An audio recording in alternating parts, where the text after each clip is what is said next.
So picture this. You're standing in front of a blank canvas, right? Okay, I'm picturing it. And you have this very specific image in your mind, like a breathtaking sunset over the ocean. Oh, that's a classic. Yeah, but you're envisioning something incredibly vibrant, packed with intense reds, oranges that look like literal fire, just blinding flashes of light. Right, something that really glows. Exactly. So you grab your brushes, you load up those warm tones, and you get to work. But within minutes, something goes fundamentally It wrong. almost always does for beginners, yeah. Instead of radiating light, those vibrant colors just, they start to die on the canvas. They turn opaque. They get chalky, heavy, just really earthy. Right.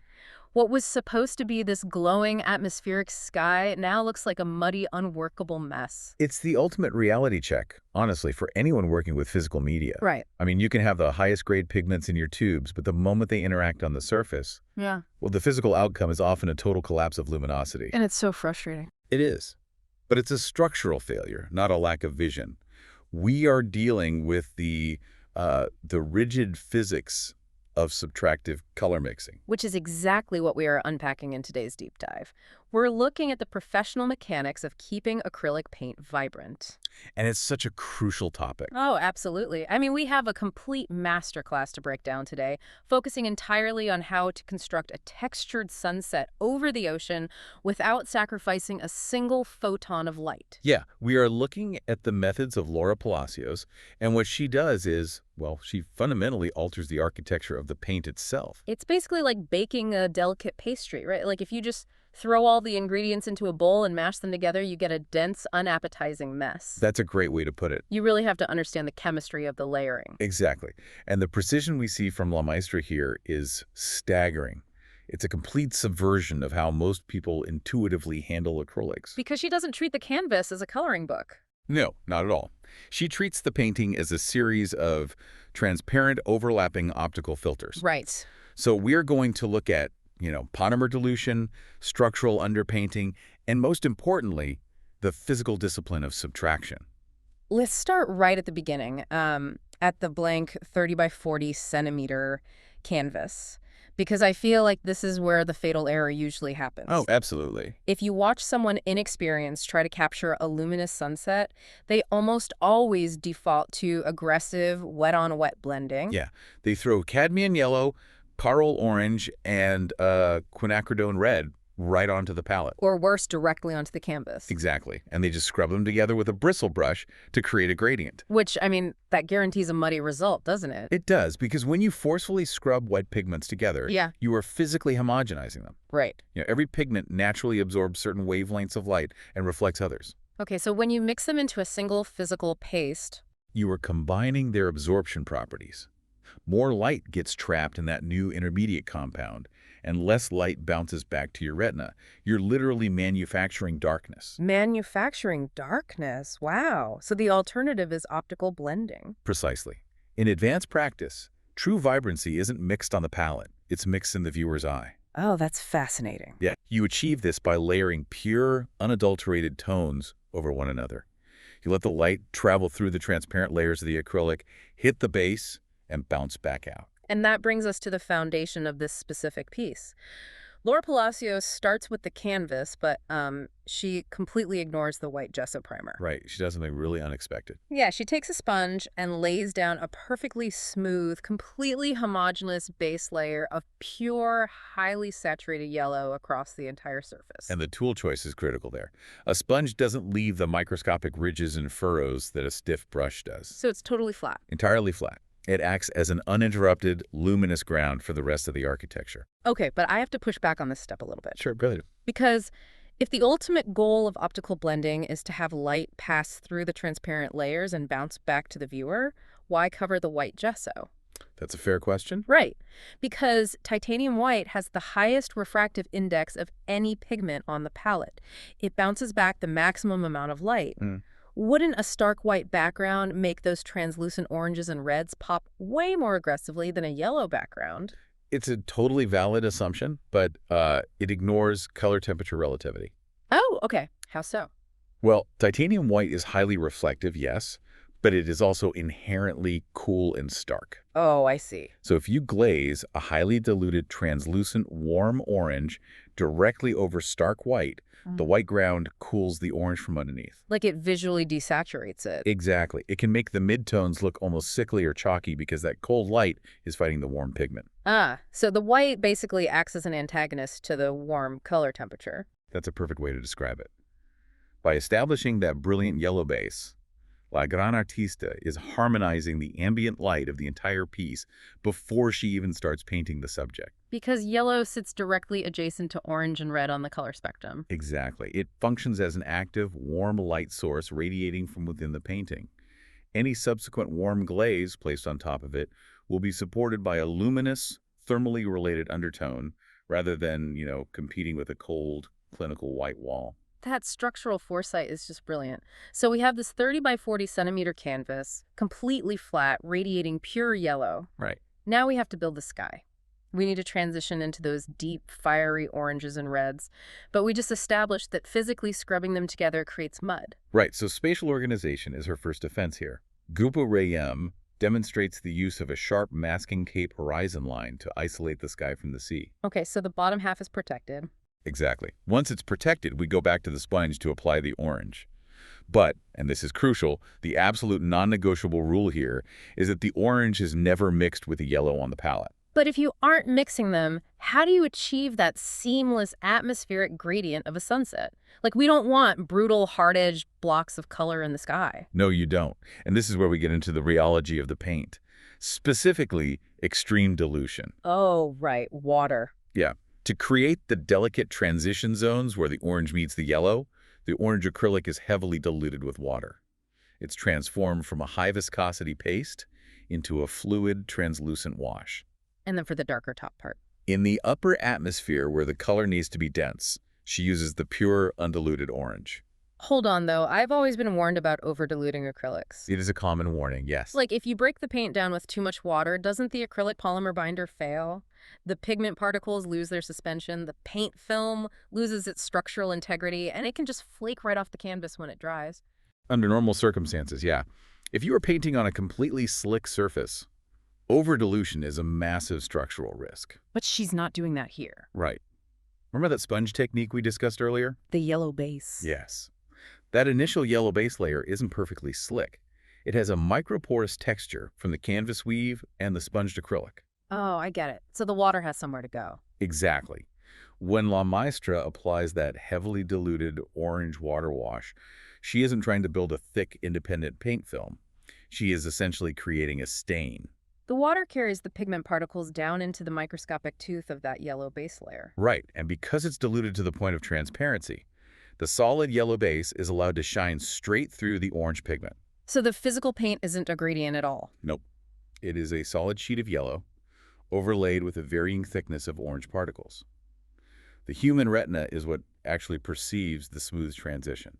That is just incredible, and honestly, that sets up the single most brilliant mechanical pivot in the entire process. This was a massive aha moment for me in reviewing the material. Oh, I know exactly what you're going to talk about. Right. We have this fresh, wet, translucent orange wash sitting over the yellow base, and it's time to create the sun, which is the absolute brightest focal point in the center of the sky. And what does intuition say to do? Intuition says you load up a brush with thick white or yellow paint and you just blast it onto the center of the canvas to create the light. Because intuition tells us that light is an additive element. We think we have to build it. But she doesn't add a single drop of paint. Not one. While that orange layer is still totally wet, she takes the damp rag and literally wipes the paint away. It's so bold.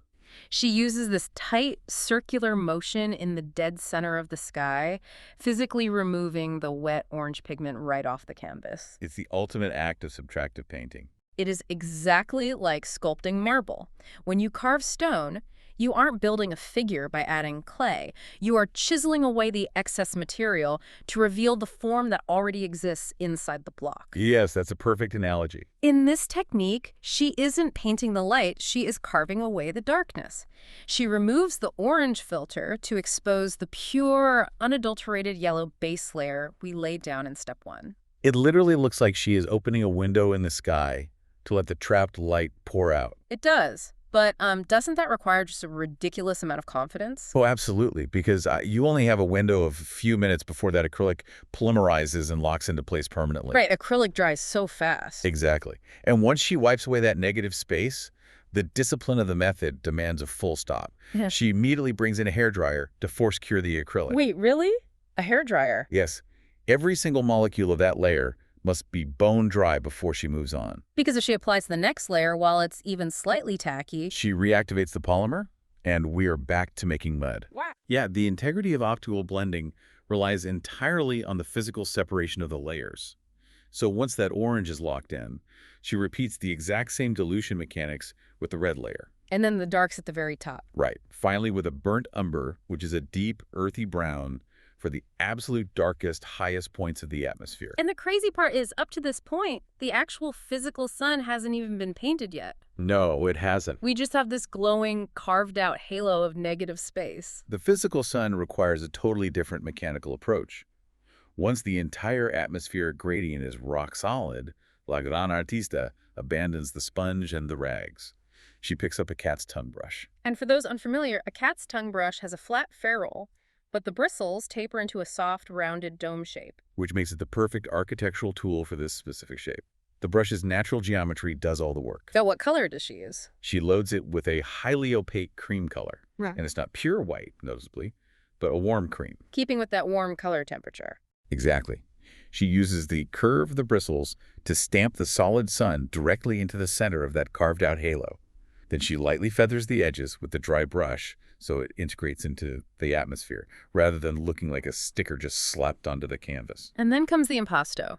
She takes an incredibly thick, heavy load of that pure cream paint and drops it in the absolute dead center of the sun. Yes. It's this massive physical peak of paint protruding from the canvas. And that impasto works so effectively because it is contextualized by everything underneath it. Right. You know, you have layers of ultra-thin stained optical gradients, and sitting directly on top of them is a dense physical peak of opaque pigment. The contrast in the physical thickness of the paint is what really sells the blinding intensity of the light. Which brings us to the horizon line. We have constructed an incredibly smooth, optically blended, mathematically precise sky. Very smooth. But an ocean landscape requires a totally different physical reality. The sky is ethereal, but the ocean is kinetic. It moves. So how do you transition the technique to represent the chaotic movement of water while still protecting the vibrancy of those same warm colors? This is where Gruppio Rame completely shifts the operational paradigm. The masking tape is carefully peeled off the horizon and inverted. Oh, to protect the sky now. Right, sealing off the dry sky to protect it from what is about to happen. The sponges and brushes are completely removed from the workspace. The only tool moving forward is the metal spatula. It is a radical shift in texture. If we think about the physical rhythm of the application, it's like, well, the sky we built with the sponges and the water dilution was smooth and sustained, like a violin chord. I love that analogy. But the ocean requires physical relief. It's rhythmic, like a textured piano arpeggio. You are using the exact same pigments, the yellow, the orange, the red, but the delivery system fundamentally changes how the paint behaves. Right, we are moving from staining the canvas to building topography on top of it. The process starts again with the yellow pigment, but this time it is applied with the spatula in a completely flat, compressed manner. They call that planchata, right? Yes, planchata or ironed flat. It seals the canvas. But the danger returns the moment you introduce the second color. You are dragging wet orange acrylic directly over the wet yellow acrylic. Which is terrifying. If you apply too much pressure with the edge of that metal spatula, you don't just mix the colors, you scrape the yellow paint entirely off the canvas, straight down to the gesso. It requires an incredibly calibrated touch. The spatula has to glide perfectly parallel to the canvas, just floating the orange paint over the yellow base rather than grinding it in. The paint has to be thick for that. Yes, the viscosity of the paint out of the tube is crucial here. It has to be heavy enough to hold its shape. And to create the illusion of turbulent water, she doesn't actually paint waves. She builds them. Exactly. She uses the flat of the spatula to pull and lift the wet acrylic, creating suction that pulls the paint up into tiny, sharp peaks. She is leaving behind physical ridges of matter. It's literal microsculpture on the surface of the painting. And that topography dictates how the next layers behave. When she brings in the red pigment, She glides the spatula over the surface with an incredibly light touch. So the red doesn't go everywhere. No, because the surface is no longer flat, the red paint doesn't cover the orange. It only catches in the highest ridges of the texture she just built. Wow, so the physical relief of the paint is doing the work of isolating the colors. Exactly. The orange lives in the valleys and the red sits on the peaks. You are getting that pure color adjacency we talked about, but instead of doing it with translucent layers, like in the sky, you are doing it with three-dimensional space. And the execution of the shadows really drives this home. Once the tape is removed, she needs to establish the dark, rippling contrasts in the water. Right, the movement. So she takes a dark wash and, using just the side of the spatula, she gently caresses it over the dried, textured sea. The dark pigment only deposits on the extreme leading edges of those acrylic waves. The finale is just brilliant. La Gran Artista takes a microscopic #1 spatula, loads it with that same thick, opaque cream color we use for the center of the sun, and she taps it exclusively along the very tops of the textured peaks, situated directly below the light source. It is the ultimate synthesis of texture and light. It really is. By placing the impasto highlights strictly on the physical ridges, those peaks of paint will actually catch the ambient, real-world light of the room where the painting is hanging. Oh, wow. Yeah, the artwork becomes interactive with its physical environment. The mechanical journey of this piece is just astounding to me. I mean, we watched a flat, sponged yellow underpainting completely solve the structural failure of wet-on-wet mixing. Yep. We saw Yeah. the intense physical discipline of force-drying translucent, heavily diluted washes to create an optical gradient. We literally carved light out of the canvas with a damp rag. And we finish by abandoning the brush entirely. Right. Using a metal spatula to build an interactive, three-dimensional topography of water that isolates color through physical elevation. And all of this, literally all of it, was just to ensure that not a single photon of warm light was lost to muddy overmixing. And, if we step back and look at the underlying philosophy of what we've just analyzed, it challenges a very deep-seated assumption about how we create harmony in art. How so? We instinctively believe that for elements to belong together, for an image to be unified, the components must be physically blended, smoothed out, and fused into a single compromised whole. Yeah, we really do. But Laura Palacios proves that true luminosity relies on rigid boundaries. The vibrancy of the piece is entirely dependent on protecting the absolute purity of every single individual layer and allowing them to communicate through transparency and proximity rather than physical assimilation. That is a profound mechanical truth. And honestly, it leaves me thinking about, well, just life in general. Okay, I'm listening. Think about other areas of your life, your work, or your learning. How often do we make things muddy by trying to blend too many ideas or tasks together at once? All the time. Right. Sometimes the most brilliant results come from letting individual, pure layers stand on their own and just allowing the light to shine through them all. That's a great takeaway. So what pure layers do you need to stop mixing together in your own life? Something to ponder the next time you look at a truly luminous physical painting.